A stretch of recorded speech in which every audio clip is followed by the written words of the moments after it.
আসসালামু আলাইকুম। Mobile servicing সেন্টারে আপনাদের সবাইকে স্বাগতম। আ আজকে কাস্টমার একটা Vivo Y21 একটা সমস্যা নিয়ে আসলো যে মোবাইলে কল দিলে আ মোবাইলটি অফ হয়ে আবার রিস্টার্ট দেয়। হ্যাঁ?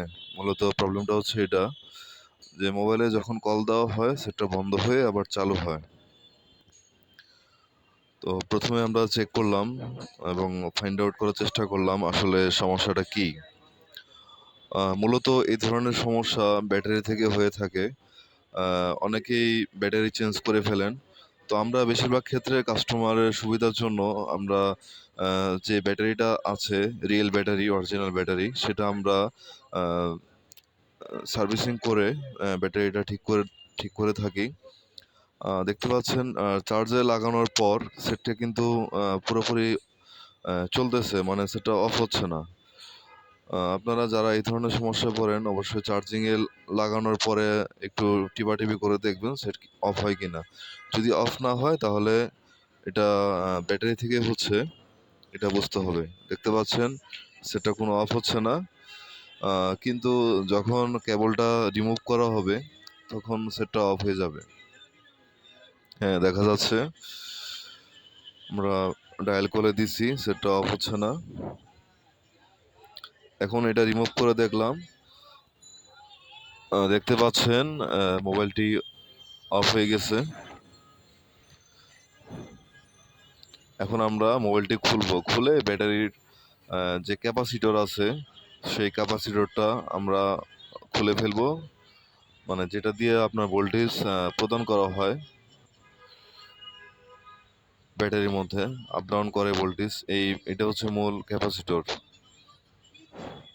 এটা দ্বারা ভোল্টেজ ব্যাটারিতে জমা হয়।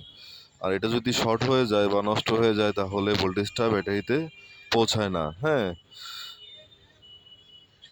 তো আমরা এটা রিমুভ করে এখানে একটা জাম্পার ওয়্যারিং করে দিব।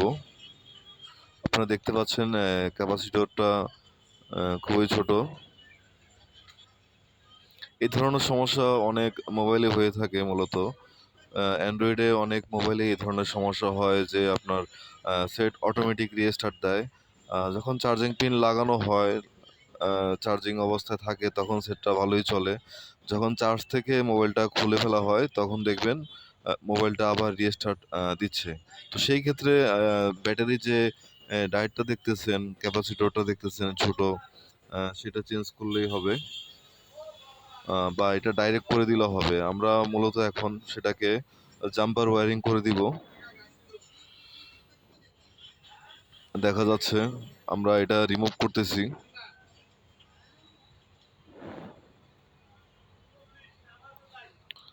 তাতাল বা আয়রন দিয়ে এটা আমি রিমুভ করা হয়েছে।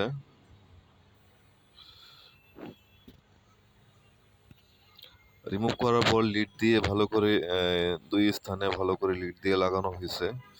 যাতে জাম্পার ওয়্যারটা ভালো করে ওয়্যারিং করা যায়, যাতে ছিঁড়ে না যায়।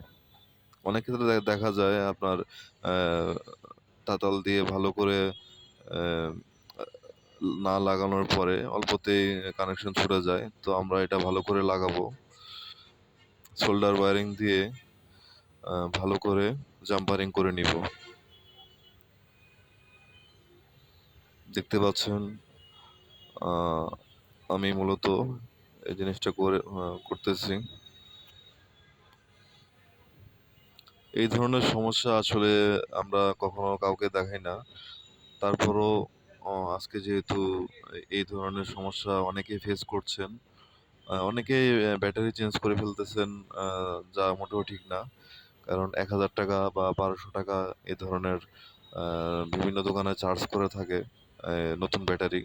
আর অরিজিনাল ব্যাটারি কিন্তু অনেক লং টাইম সাপোর্ট করে আপনারা জানেন। আর বাজারের ব্যাটারিগুলা আ লং টাইম সাপোর্ট করা তো দূরে থাক, একদিনেও টিকে না। তাই আমরা যথাসাধ্য চেষ্টা করি যাতে কাস্টমারের পুরাতন যে ব্যাটারি আছে সেটা রিপেয়ার করে কাস্টমারও খুশি থাক। আমরাও খুশি আছি যে কাস্টমারের যখন দেখতে পেল যে তার মোবাইলটা ঠিক হয়ে গেছে, কাস্টমার অনেক খুশি হয়ে গেছে। যে ভাই অনেক দোকানে গেছি, উনারা বলতেছে ব্যাটারি চেঞ্জ করা লাগবে। তো আমার কাছে যখন আসছে আমি বলছি যে যদি ক্যাপাসিটর বা আপনার ডায়েটটা চেঞ্জ করার পরিবর্তন করার পরে যদি জাম্পারিং করার পরে যদি চালু হয় তাহলে আর ব্যাটারি চেঞ্জ করা লাগবে না। তো এই ধরনের সমস্যা আমরা অনেক ফেস করে থাকি। সেজন্যই আমার মুখস্থ